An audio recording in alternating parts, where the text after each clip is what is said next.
Hi everyone! Good morning! I'm back! This is Sam Brusas and welcome back to my YouTube channel. Oh my gosh! This is it guys! Pag-uusapan natin ngayon, reaction natin dito sa naganap na Miss Grand Philippines. Yan ang tatalakayin natin ngayon. But before anything else, hello Philippines and hello beautiful people! Mabuhay! Kamusta kayong lahat? Sana lahat po kayo ay okay at safe ngayong araw na to. Syempre sa lahat ng mga bago nating subscribers dyan, hello sa inyong lahat. And then of course sa lahat naman ng makamamasam dyan na laging sumusuporta dito. Araw-araw, lagi-lagi. Maraming salamat guys sa inyong lahat. Syempre, usapang Miss Grand Philippines tayo ngayon. Oh my gosh. Oh my gosh. Ayan ang reaction ko. Syempre dito sa Miss Grand Philippines, yung opening nila ay medyo naloka ako dahil grabe ha. National costume muna ang kanilang eksena. So yon. So medyo sabi ko, ba't ganun yung tugtog? Hindi maganda. So yon.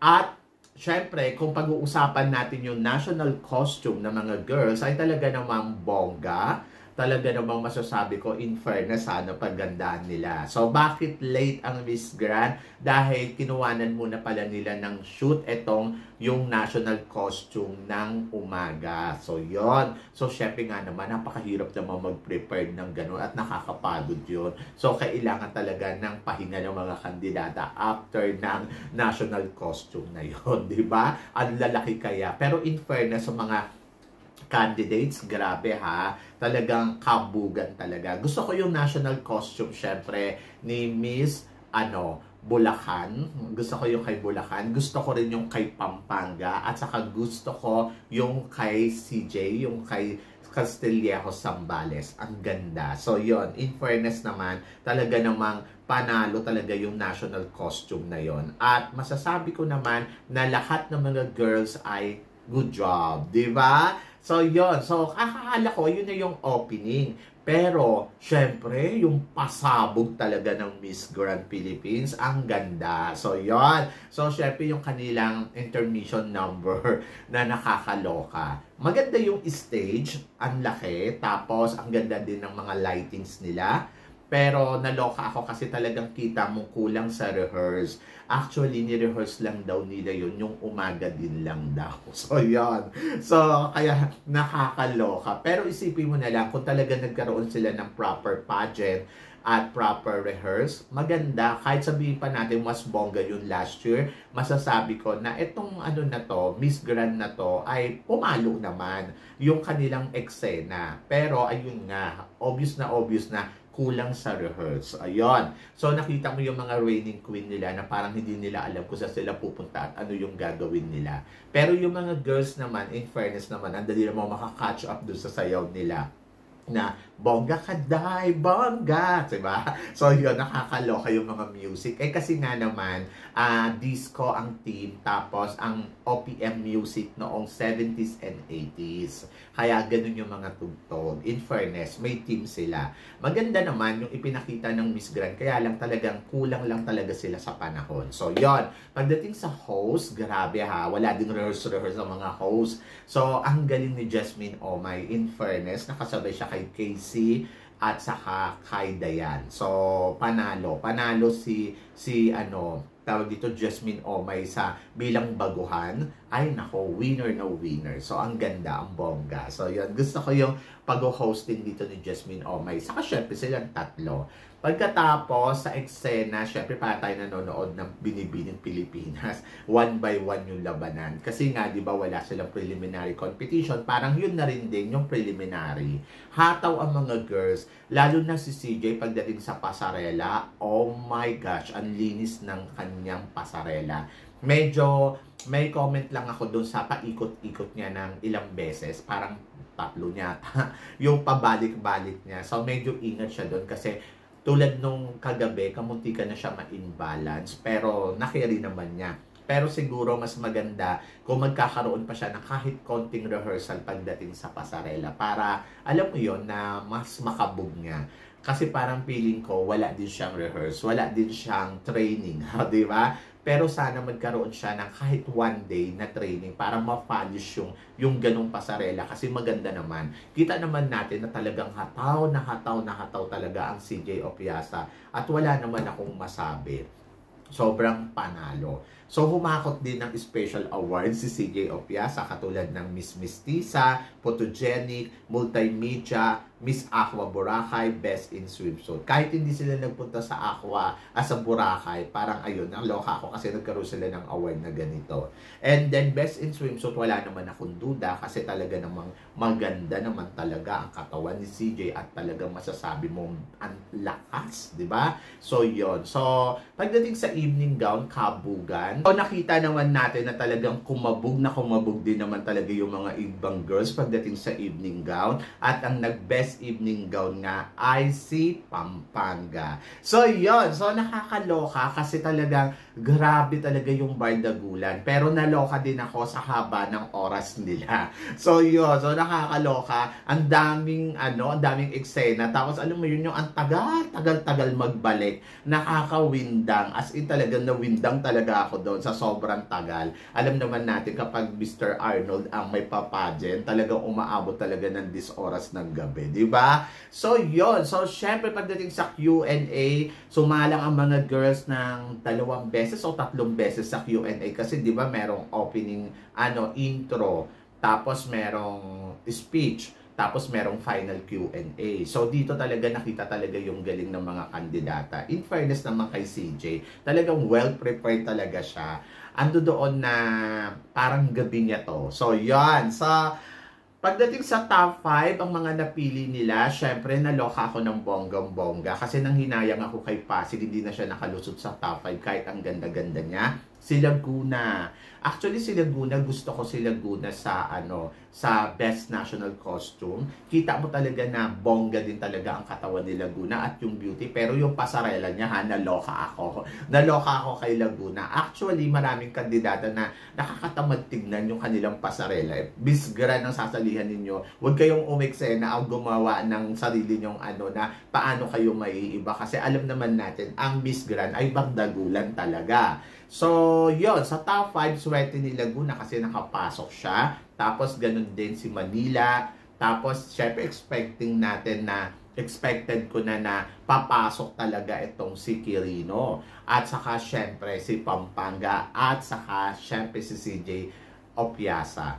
Alam nyo, sa totoo lang, alam naman na natin yung top 5 na ito ang magiging resulta. Kasi 'di ba, lagi naman natin nakikita na parang angat na angat talaga yung mga girls na to. So, matik na yan na sila yung top 5. At hindi nga nagkamali. So, yon. So, pagdating sa Q&A, ayun, kabugan na naman sila sa Q&A. Pero, sabi ko nga, hindi rin ako magtataka ko ang makokoronahan dyan ay si Pampanga, si Quirino, at saka si CJ Opiasa. Kasi parang sila naman talaga yung nakikita natin. Pero ang ina-expect ko, si Quirino ang magiging Miss Universal Woman. Ayun. Tapos si Pampanga yung teen. Pero kasi syempre hindi na siya teen. Pero swerte din ni Pampanga ha. Kasi magaling din talaga si Laguna. Di ba? So yun. Ang mali lang kasi kay Laguna, pagdating sa Q&A, hindi niya sinagot yung question. Kumbaga, parang nagbigay siya ng sarili niyang opinion. Di ba?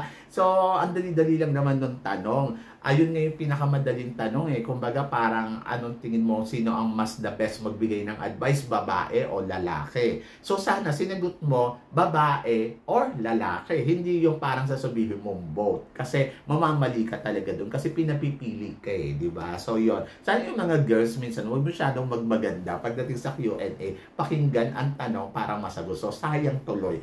Instead na parang feeling ko, isa siya sa mga makakasungkit ng corona kasi pwede niyang maligwak dito si Pampanga kasi sa ganda na meron siya. Kaya lang, ayun nga, nagkamali talaga siya ng sagot. Parang sana ang pinili niya na lang yung kung sino ang mas magaling magbigay ng advice, babae o lalaki. So, yan. Anyway, sa kanilang lahat naman, kudos naman ako. Good job naman sila. And then, ayun nga, tulad nga ng inaasahan natin, ang naging Miss Teen, syempre ang beauty ni Quirino. Actually, si Quirino pwede itong bumalik kung hindi siya makakalaban ng international pageant. Pwede siyang bumalik sa Binibining Pilipinas o kaya sa Miss Universe kasi yung beauty niya talaga kahit nga sa Miss World, pwede siya And then, Ayun. So, si Pampanga ang kinurunahan ng Miss Universal Woman. Tingin ko naman kay Pampanga, parang walang back-to-back na magaganap, pero kaya na ito mag-penetrate ng top 5 kasi medyo mahina siya sa Q&A eh. Parang feeling ko, mas kabog nga si Quirino sa kanya. And then, syempre tulad ng inaasahan natin, si CJ Opiasa ang kumuha ng Miss Grand Philippines. So, syempre, I'm so happy. Nakaka-proud si CJ kasi parang feeling ko, sobrang tagal niya na itong pangarap ng team niya, saka siya, at ngayon, finally, nakuha niya na. So, yon. At isa na siyang ganap na reyna. So, may laban ba siya sa Miss Grand? Oo naman. Malakas ang laban ni CJ Opiasa sa Miss Grand ngayong taon na to. Kumbaga, si CJ ang pag-asa ng Pilipinas na maibalik ang ating posisyon sa Miss Grand sa top 5. So, umaasa ako makakarating to hanggang top 5. Kung mananalo man, bonus na lang yon. Kasi parang feeling ko gahol talaga siya sa preparasyon. Hindi katulad ng ibang kandidata na well-prepared. So, yon. Pero, sige lang, laban lang. In fairness naman kay CJ, alam naman natin na ilalaban niya ang Pilipinas. So, sa farewell walk naman ni Nikki Demora, gusto kong pasalamatan si Nikki kasi job well done siya bilang Miss Grand Philippines. So, yes, hindi siya nakapasok sa semifinals. Yung mga atake niya kulang. Pero, in fairness naman kay Nikki, tinapos niya talaga yung reign niya as a queen. At yan ang masasabi ko, tunay na reyna. At alam mo yun, in-embrace niya talaga na kung ano ang experience niya dito. And I hope she learn a lot, di ba? Para maging isa pang matibay na woman, para sa susunod na pagsali niya uli sa pageant, alam niya na yung gagawin niya. So, yan. At I'm happy for her. And congratulations, Nikki Demora. Maraming salamat sa bilang Miss Grand Philippines namin 2023. So, yan. At, syempre, job well done. So, yan. Umaasa tayo na talagang makikipagkabugan na ang CJ Opiasa para sa laban niya sa Miss Grand Philippines and we are excited na para sa kanya, di ba? So, ang masasabi ko sa reaction ko sa naganap na Miss Grand Philippines, bongga. So, yan! Kayo guys, ano guys ang masasabi ninyo dito sa naganap na Miss Grand Philippines? So, kayo guys, ano guys ang masasabi ninyo dito sa naganap na Miss Grand Philippines kagabi? So, please comment below para at least malaman ko naman kung ano naman ang chika mo dito sa mga tinatalakay natin ngayon. So, yun. So, syempre guys, maraming salamat sa inyong lahat sa suporta at pagmamahal na binibigay ninyo syempre dito sa channel ko. At sa mga hindi pa nakaka-subscribe dyan, please don't forget to click like and subscribe my channel. At i-click nyo na rin po ang notification bell para updated kayo sa aking mga chika. Sabi nga ganon, always keep smiling and always think positive. Walang imposible guys. Magtiwala lang tayo sa itaas. Kaya guys, hanggang dito na lang. Hanggang sa muli nating chikahan. See you tomorrow. Paalam!